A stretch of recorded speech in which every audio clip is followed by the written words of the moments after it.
ధరణీగర్భ సంభూతం విద్యుత్కాంతి సమప్రభం కుమారం శక్తిహస్తం తం మంగళం ప్రణమామ్యహం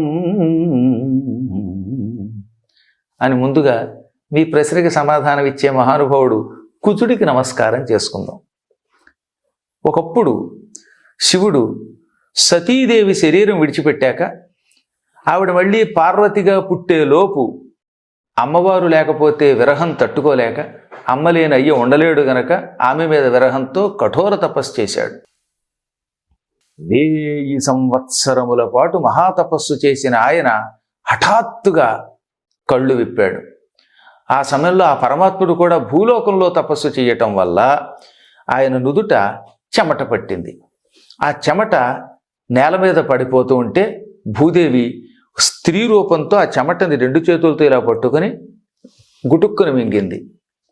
ఈశ్వరుడి శరీరానికి మనకు వల్లే చెమటలు పట్టవు. మనం అంటే మానవులం గనక టెన్షన్స్ వస్తే చెమటలు పడతాయి, ఎండ వస్తే చెమట పడుతుంది, కంటి మీద రెప్ప పడుతుంది, నిద్ర వస్తుంది. ఇవన్నీ కూడా ఈ లాలాజలం రావడం, చెమట పట్టడం మానవ లక్షణం. పరమాత్ముడికి ఉండదుగా. కానీ లోక శ్రేయస్సు కోసం ఆయన కూడా చెమట పట్టినట్టు నటించాడు. ఆ చెమట భూదేవి మింగింది. వెంటనే గర్భం ధరించి క్షణాలలో కుమారుణ్ణి కన్నది. అదిగో అతడే కుజుడు. కు అంటే భూమి, జ అంటే పుట్టినవాడు. అందుకని కుజహ అంటే భూపుత్రుడు అని అర్థం. ఆయన ఎర్రగా నిప్పులో ఉండేవాట. చింత నిప్పులు ఉంటాయిగా ఎర్రగాను, అలాగనమాట. అందుకని అంగారహ అంగారక అన్నారు. అంగారం అన్న అంగారకం అన్న నిప్పు అన్నమాట. కణకణలాడుతున్న నిప్పు. ఎర్రగా ఉంటాడు ఆయన, నిప్పులో ఉంటాడు, పగడపు రంగులో ఉంటాడు.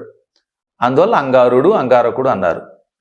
భూమిపుత్రుడు అంగారకుడు. ఆయన శరీరం లోహిత వర్ణంలో ఉంటుంది కాబట్టి, అంటే ఎర్ర రంగులో ఉంటుంది కాబట్టి లోహితాంగుడు. ఇన్ని రకాల పేర్లు వచ్చాయి ఆయనకి. ఆయనని శివుడు నాయన రుణ విముక్తికి కారకుడవయి లోకాలను రక్షించు అని ఆదేశించాడు. అప్పటి నుంచి రుణముల నుంచి విముక్తి పొందించే దేవతగా అంగారకుడు మారాడు. ఆ స్థలం ఉంది, ఇందాక చెప్పానుగా, భూదేవి గర్భం ధరించి పిల్లవాడిని కన్న స్థలం. అదే మధ్యప్రదేశ్లో ఉజ్జయిని. ఇప్పటికి కూడా ఉజ్జయిని పట్టణంలో క్షిప్ర అని ఒక నది ఉన్నది. ఆ నదీ తీరంలో సరిగ్గా ఉజ్జయిని మహాకాళేశ్వర ఆలయం నుంచి 15-16 కిలోమీటర్ల దూరంలో కుజుడికి ఆలయం ఉన్నది. అక్కడే